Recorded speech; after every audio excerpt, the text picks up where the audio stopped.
In ESPN's ranking of the top 100 NBA players for the new season, Spurs veteran Chris Paul only ranked 99th, barely staying on the list. Rookies like Podziemski and Brandon Miller, who have only played 1 year, and role players like Valanciunas and Dort were all ranked ahead of him. After spending an unsuccessful 2023-24 season with the Warriors, many people might think that Paul doesn't have much left in his tank. If you view Paul as the core of a championship-contending team, he may indeed be too old. But if you see him as a mentor for young players and the primary playmaker on the team without significant pressure to compete, he is more than capable. This summer, Paul signed a 1-year, $11 million deal with the Spurs, which made almost all Spurs fans thrilled. On one hand, the Spurs lacked a qualified NBA starter-level point guard last season. On the other hand, Paul's arrival will undoubtedly further accelerate the development of their young star, Wembanyama. Indeed, from the few preseason games that have already been played, Paul's personal performance has been impressive, and his positive impact on Wembanyama has been visibly evident. There were even many moments when Coach Popovich would huddle with him for a quiet discussion. Paul's arrival has seemingly turned the Spurs into a dual head coach team. So, from both the perspective of Paul's individual impact and his ability to elevate the entire team, what role does Paul play for the Spurs? And under his guidance, what improvements can we expect from Wembanyama and the rest of the Spurs?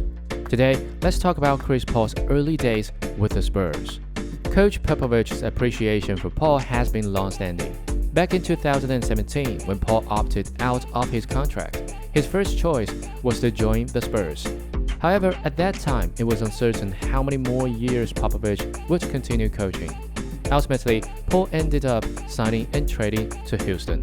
When DeJounte Murray, the 29th overall pick in the 2016 draft, first joined the team, Popovich had him watch film of Paul and Tony Parker, specifically to learn how Paul controls the game, particularly on offense.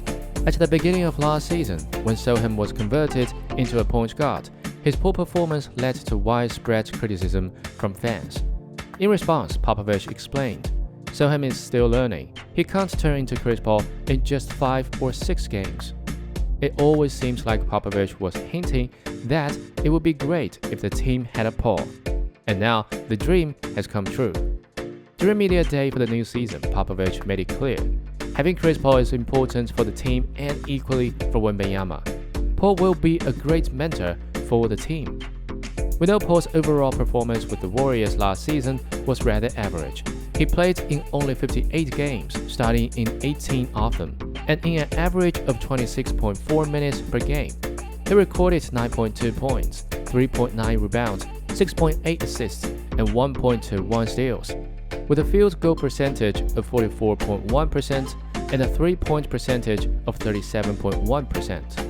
This was the only season in Paul's career where he failed to average double-digit points, and his 6.8 assists per game was the second lowest of his career. There were several reasons for this decline.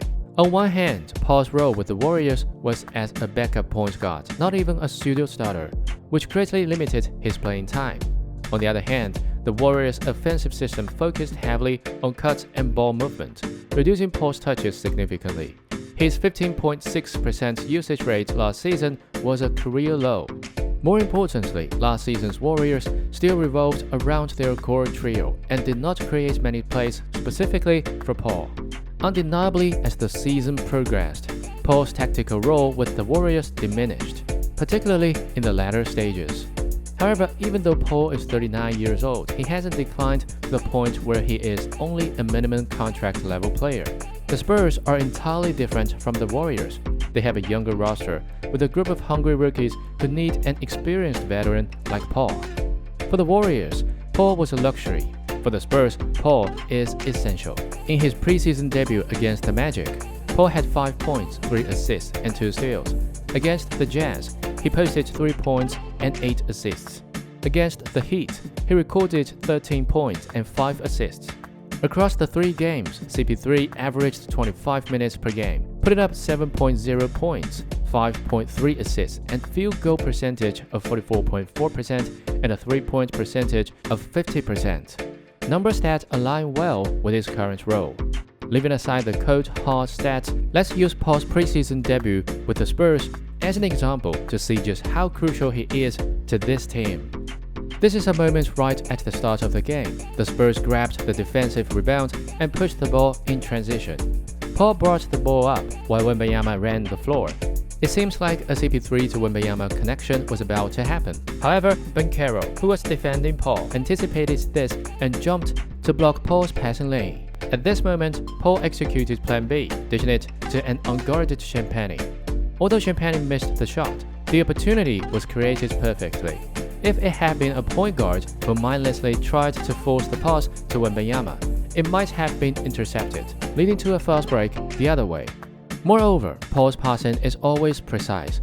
This pass was a textbook example of leading the player. CP3 used his pass to tell Champagnie, there is an open spot at the right 45-degree angle, just run there. Take this play as well. Paul was initially positioned in the corner without the ball. The moment Wembanyama held the ball at the elbow, Paul directed Champagnie to move towards the corner while quickly moving up himself to screen Franz Wagner. After Wembanyama briefly observed the defense, he immediately passed to the new open Champagnie, who drained the shot. As for the alley-oop between Paul and Wembanyama, it almost goes without saying. Paul's elite passing and Wembanyama's exceptional talent are well-known factors. Now let's look at the following play. It begins with a high pick and roll between Paul and Wembanyama. In fact, this kind of pick and roll is Paul's favorite setup. The Magic's defense broke down on this play. Both Franz Wagner and Black were focused on Paul, leaving Wembanyama open.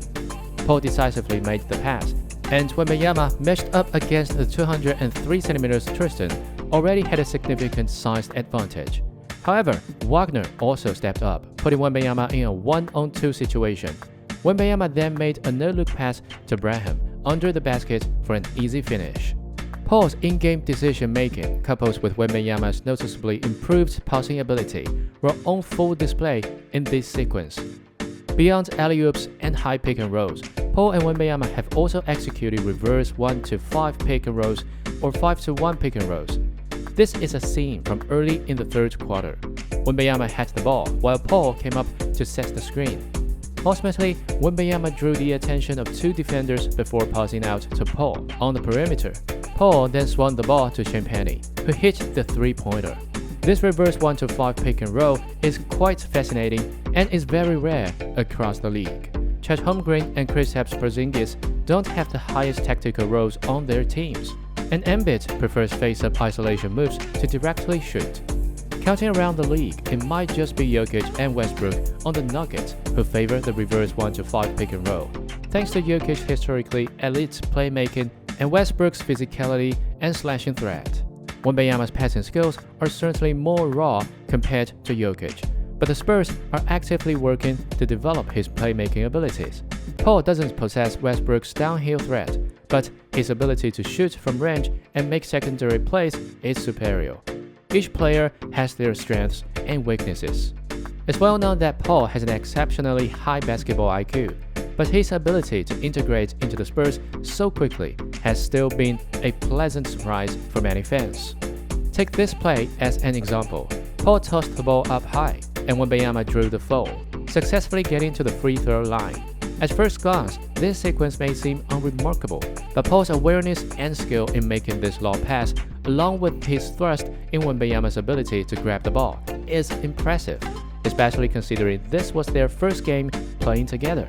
For comparison, look at this play by Barnes. If he had thrown the ball up, Adebayo would have struggled to jump up and intercept it, and Wembanyama might have had an opportunity to either draw a foul or go straight for a dunk. So, after the missed opportunity, Wembanyama himself showed his disappointment. This is actually a common problem for most players who are playing alongside Wembanyama for the first time. Having never played with someone with his physical attributes, they often don't know how to make the pass, or simply aren't comfortable making it. This is where Paul's unique ability shines. Furthermore, even before this foul-drawing play, Paul's performance on the baseline inbounds was also impressive. When play A for Wembanyama to receive the ball didn't work, Paul remained calm and signaled, ultimately getting the ball to Wesley just before the 5-second mark. If you often watch Nuggets or Lakers games, You'll notice this kind of composure is frequently displayed by players like Jokic or LeBron as well. It's safe to say that high basketball IQ players tend to have many similarities. Of course, most of what we've discussed has been Paul's passing moments. So here's another sequence where he isolates against a big man, proving he's still got it. Besides his contributions on offense, Paul's impact on defense cannot be overlooked. Although he stands at just 183 centimeters, with his quick hands and sharp anticipation, Paul has been named to the All-Defensive First Team 7 times and has led the league in steals 6 times. However, as we know, the last time he led the league in steals was during the 2013-14 season, and his last All-Defensive First Team selection was in the 2016-17 season. At 39, he can no longer lock down opponents with his footwork and speed as he once did. But in terms of defensive awareness, Paul is still highly reliable. Take this play for instance, his original matchup was black at the left 45-degree angle.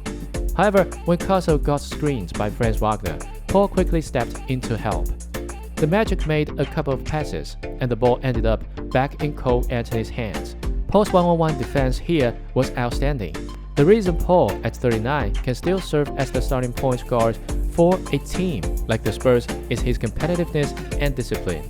His physical abilities and stamina aren't what they used to be, but his court vision and decision-making have only gotten sharper with age.